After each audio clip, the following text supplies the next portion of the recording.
Hello everyone, welcome back again. It seems like today I'm stuck in the back rooms. Fuck! God damn it! And yes, I'm gonna talk about the back rooms. Just like, where am I now? Anyway, yes, I'm gonna talk about the back room. As you can see, I already prepared my goddamn paper, my cheat sheet, because I'm afraid I'm gonna mispronounce any name, but I'm really sorry if I'm gonna mispronounce any name. Anyway, sorry for the late review, but I already watched this like a couple days ago, and the days has been really hectic, and I haven't even finished Spider Noir. Anyway, let's talk about the Backrooms. So, what the heck is the Backrooms? Well, the Backrooms is this series of I guess you could say like found footage horror shorts from Kane Parsons. I think that's how you pronounce his name. His YouTube channel is Kane Pixels, and this is gonna be super uncomfortable. Probably just gonna do this anyway. Yeah, because of the popularity, it becomes super famous, and because of that, it eventually gets picked up by A24, and it got released as a full movie. Now, the full movie, is it good? I mean, he's only 20 years old, right? No, it's actually really good. I actually really enjoy the movie. You see, the movie itself is, I don't know how you say it, but the way it's shot, and the way some of the scenes played out, especially like the background, it felt like I don't know, like it's a liminal space itself. Even like at some of the shot, when you see like the background, it looks like it's a painting or a wallpaper. I don't know how you say it or like describe it, but it's like if you have played a Backrooms game, and then there's like this like vast land that is just nothing but the Microsoft land, the grassland thing, and there's like a couple houses here and there. It basically looks like that. It basically looks like it's like a background. It's really cool. I really like the artistic choice, and yes, I think I would say the because of that artistic choice, some of the shot, especially when the characters are talking, especially the two main character, just Chiwetel Ejiofor as Clark and Renate Rainsfee. I don't know how you pronounce her name. Become Dr. Mary Klein, or I'm just gonna call her Mary, I guess. But yeah, some of the shot when they're like talking, when they're like having like this conversation together, it felt a bit bland. Like it felt a bit static, but it kind of adds to like the liminal look to it, I guess you could say that. It adds to the theme of the movie. So Clark is an owner. He's an owner that has this personal problem. He basically got kicked out from his home. I think it's from his home because he was late one day. He got drunk, and he basically have this fight with his wife. I think I forget if it's ex-wife or girlfriend. Oh god, I don't remember. Hold on, let me see. I think it's like the wife. Yeah, the wife. It's like the ex-wife, because he got kicked out, basically. And so he's frustrated, and because of that, he went to meet with a therapist, and his therapist is Dr. Mary Klein. And Mary here, she has her own story, her own traumatic past, basically, with her own mother.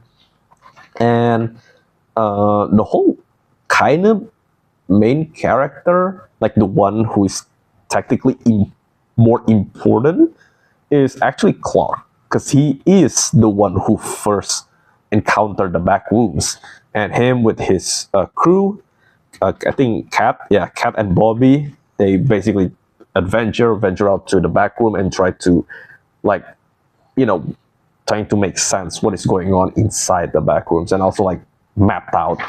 That's basically the movie. And there's like another company, well, like a mysterious organization named Async, and there's like a guy from there. I think it's like a scientist. I think it's where is it? Yeah, his name is Phil, and I don't know if he is like part of the. Again, I didn't watch the Backrooms, like the original series. I only know some of the monsters, like bacteria, the what was it called? The rolling giant. But I don't think the rolling giant is part of the Backrooms, right? So I don't think it's gonna be here.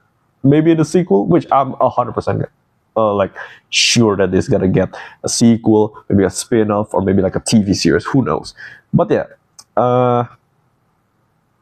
like I don't know if there's like characters from the series, from the YouTube series that appear in here.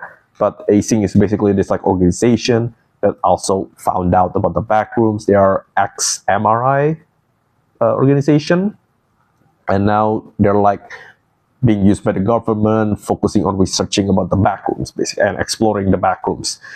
And that's basically it. And I really enjoyed it. There's not a lot of jump scare. When there's jump scare, it's effective, and the monsters. Oh, I don't want to call it monsters, but there's some creatures here that are unnerving. But here comes one of the issue for me, I guess. Like some of the chase sequence, especially when Clark gets pulled down. Like there's like a scene later on when Bobby got like into trouble, and basically Cap and Clark also get into trouble, and there's like a chase sequence there that is so, I would say it's like probably the best part of the movie. Like it's intense, it is haunting, it's just, I don't know, unnerving. Then again, still life, yeah, well, that's the name of the creature, I suppose. But yeah, like what I'm trying to say is that like liminal space to me is more like 80% interesting and 20% scary. I guess it because like it is scary because like if you think about it, like liminal space is kind of like abandoned stuff, right?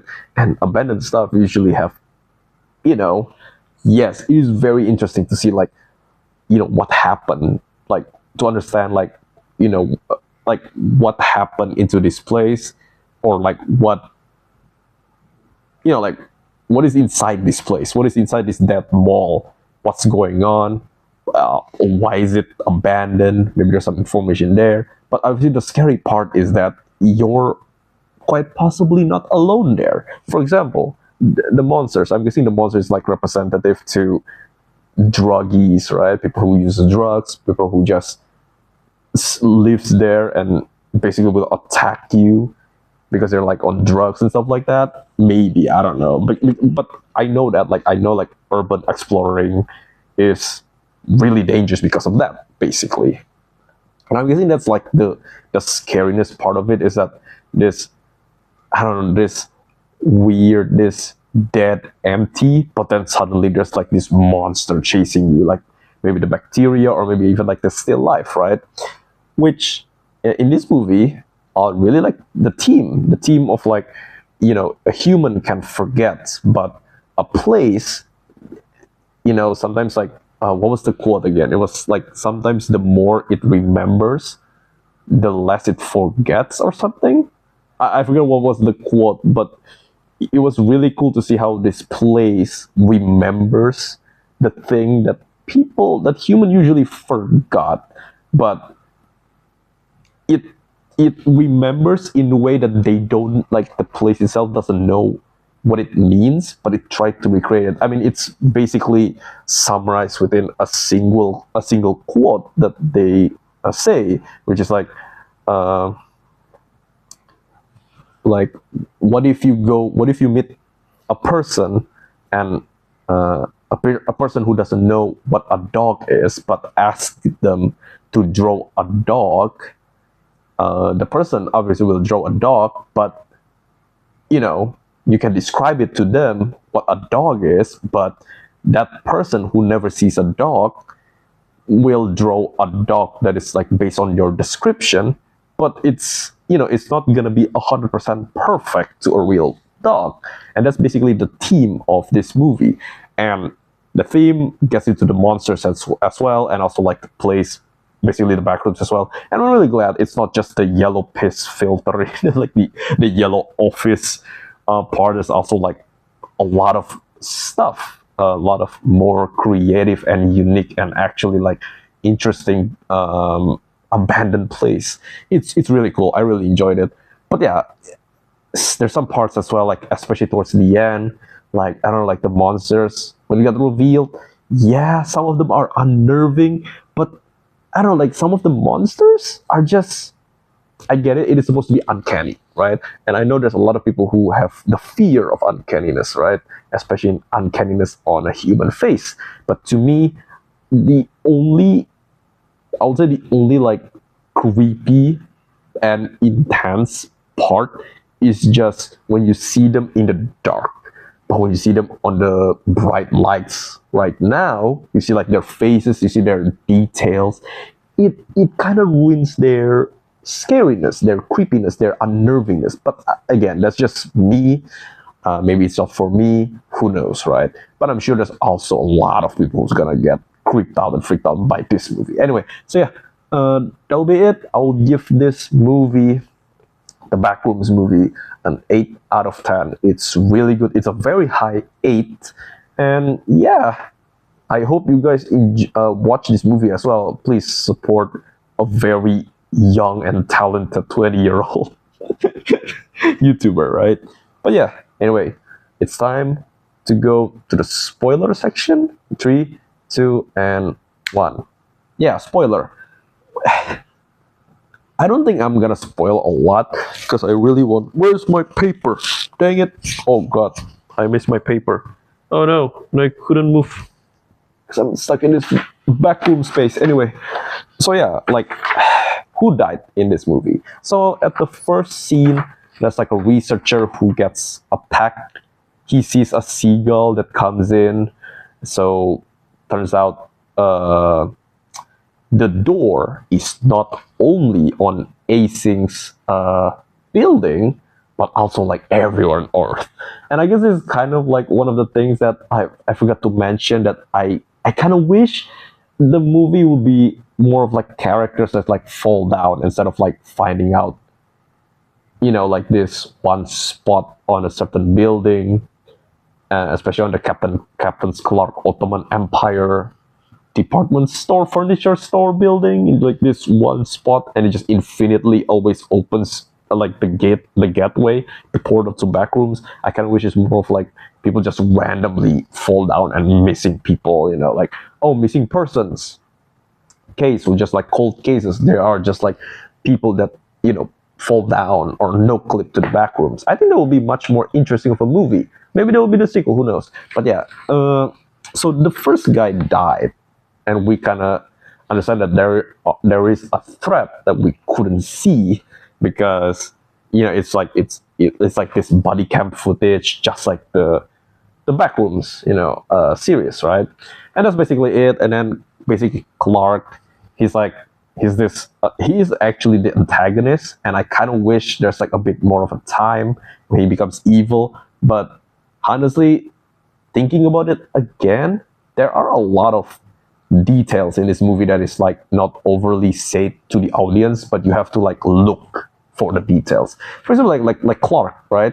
Clark found out about the Backrooms. He ventures out. He realized there is someone there, and then he gets out, and then he basically like the movie itself doesn't tell you that it has been like a week or like a couple days, but when you met him, like in the next scene, he basically already like mapped out places. The places, like the underground is already different. There's a lot of messiness to it, and you already know, and you already see like a whiteboard of Clark making all of the maps, like mapped out the back rooms. So it's kind of like subtly telling you that it has been like a couple days, and Clark basically invites Kat and Bobby. It's his crew, film crew, I guess you could say. He basically have this like failed business, his furniture store, his advertisement couldn't get to anyone, and then one day there's like this weird electricity that keeps happening, and then he basically ventures out and he realizes there's a loop. There's not a loop, a gate. It's not a loop, a gate that he puts his hand, it just goes through, face through, and he goes in, backrooms. Anyway, back into the crew. So he gets to the crew, and basically the trio gets in. And Bobby is the one who needs to go down into this shaft. And this shaft is, I think it's like the only part that Clark hasn't explored yet. So he goes down there, and Bobby realizes there's actually a creepy scene here. There's like a cutout of the caveman that got destroyed by the entity earlier on the movie on top of the junk. It's really creepy. I really like that scene. And then we get to see like the monster in the dark chasing Bobby, and Bobby's like being pulled out. But then Bobby realized, oh, what kind of a knot is this? And basically he gets pulled out again by the monster, and eventually Kat and Clark also get pushed, goes down to the shaft, and Bobby died. You just see like Bobby's body is being dragged towards like a door, and it's like opening like a cat or like a dog's door, you know, like the one on the door, front door, like opening stuff. It's really cool. I think it's called like trapdoor or something. I really like that, and kept just running off to a different direction while Clark goes on to a different direction. I think this is like the moment when I thought, oh, the writing is stupid. Why the fuck would Clark doesn't bring a knife or any object that can cut the rope? And then you kind of realize maybe Clark is already insane, or at least Clark is already villain here, already evil. Maybe he already knows there is a monster here, and he kind of, or maybe it's just his personality, because later on in the movie, he basically, before doing this exploration, he actually meets with his psychologist, Dr. Mary, and he basically tells about the whole backroom stuff, and basically the whole section with Clark ends with the entity grabs the camera, like Bobby's camera, and that's it. And the next scene is like the Dr. Mary goes into the back rooms as well, and you already see like the door. There's like a bunch of ladders on the doorway to the furniture store. So basically, again, subtly telling you that it's been months, or at least like weeks. She goes into the back rooms, she meets Clark there, and then she got kidnapped by Clark, and we kind of get a reveal that Clark is evil, because Clark is basically see himself is not the victim, is not the ones to blame. The ones to blame is actually people around him. I think that's what it is. Yeah, because he doesn't see himself as the one at fault. He sees himself as the one who's right. He sees himself as the one who is the most important person, as the main character. You know what I mean? You get what I mean, right? So he views himself as the one that's right, and the rest of the world is nothing but failures.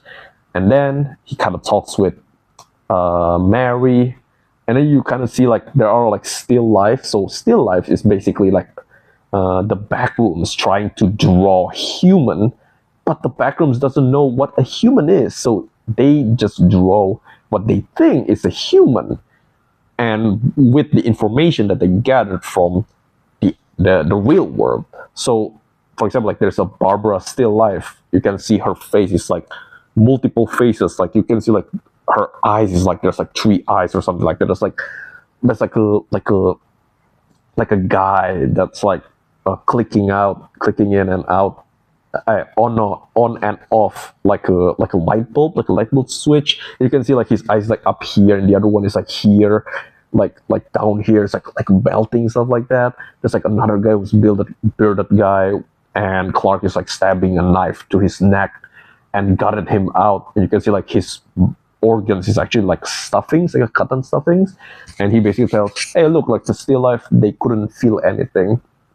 So at that moment, Clark basically kind of say, and Mary kind of accepts him, and not accepts him, like accepts and uh, kind of helps Clark to realize, that if that's what he wants, he can just stay here and be himself. And that's basically what happened. And Clark realized he doesn't need to change. He is correct. He's the only one who's correct. And he realized that he doesn't want to change. He just wants to stay in the backrooms forever. And that's when the main antagonist comes in, which is Clark, still life, I guess, but it is way bigger, played by the actor that played the offspring in Alien Romulus. It's Captain Clark. It is just this grotesque big Clark, and he grabs Clark, and you can see like Clark is like talking with him, and it seems like he's friendly, which later on it's being revealed that he is friendly at planning something with Captain Clark. But Captain Clark, I'm guessing, Captain Clark is like he wants Clark to be the evil Clark, the one that's like violent, and the one that's like, if people outside is wrong, he's gonna, like be a violent person about it, like ready to sets out a different, and basically making sure that he's like the right one, and he's making sure that he's like I don't know how you say it, like changing other people. Basically, he just wants to the violent side of Clark, basically. And since Captain Clark doesn't like that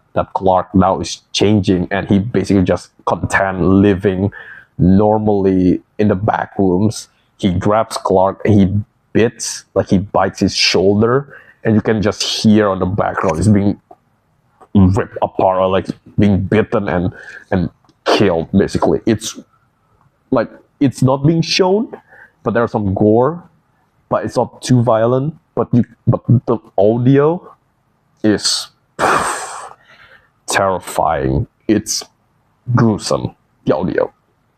And Mary runs away. She eventually managed to runs away, but gets like her leg bone got break, like she got a broken leg because she tried to like walk and run away on top of like this bunch of sofas.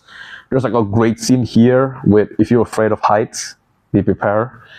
And at the end, she gets safe. She actually like gets into this place that you can clearly see like acings, like gas tubes and stuff like that are here. And I'm guessing that all of these are like sleeping gas, I'm guessing. And she lured Pirate Clark there. Pirate Clark actually managed to grab her, and she uses like a stone, a handprint of stone from her childhood house that already got destroyed, and bashed Captain Clark with it. Captain Clark lets her go, and she managed to escape and get grabbed by Acing's employee. And basically at the end, it's being shown that Captain Clark's is, it seems like it's unconscious. I don't think it's dead, but he got captured, and you can see like he's like in this hospital and on an MRI machine. And then at the ending, Mary is being interrogated by Phil, and the ending is basically show that since Mary is already inside the backrooms now imitates Mary as well, alongside Mary's past belongings there. And there's like a great scene as well of like showing this like Mary's home, like going down level and level and level and level, and you can see like her furniture just like melting to the floor and just start to go missing, and there's like a small hole and a bigger hole. It's a really cool, it's basically like, like showing you what is actually going on with the backrooms and stuff like that. Basically, it like explains you. Really great scene. I actually enjoy the ending. Yeah, I can see why some people don't like the ending, and maybe like people kind of wish the ending would be more gruesome, like like Asing's employee getting ripped by Captain Clark or something like that. I don't know, but I actually enjoy the ending. The ending is actually pretty good for me. I don't think it's really good. I don't think it's really bad as well. I think it's pretty good. I enjoyed it. But yeah, is there anything else? Oh yeah, Mary, like she also got like some of the like past. There's like a past like flashback scene. Turns out her her mother is like this paranoid person that just locks Mary all in her life on her home, and she couldn't go outside.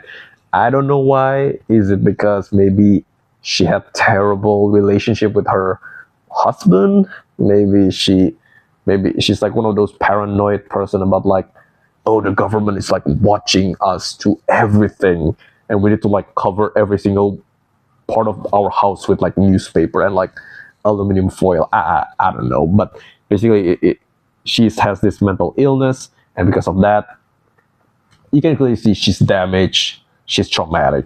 That's basically her character is. But yeah, I guess that's it. That's the only thing that I want to talk about. It's really good. Please watch it on theater.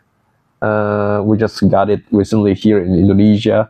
Yeah, I hope you guys enjoyed the video, and thank you guys for watching. Hope you guys like it. Please click subscribe, click notifications down below, click like, share your opinions about this movie, and yeah, please subscribe and help me escape from this damn backrooms, this damn yellow piss filter space.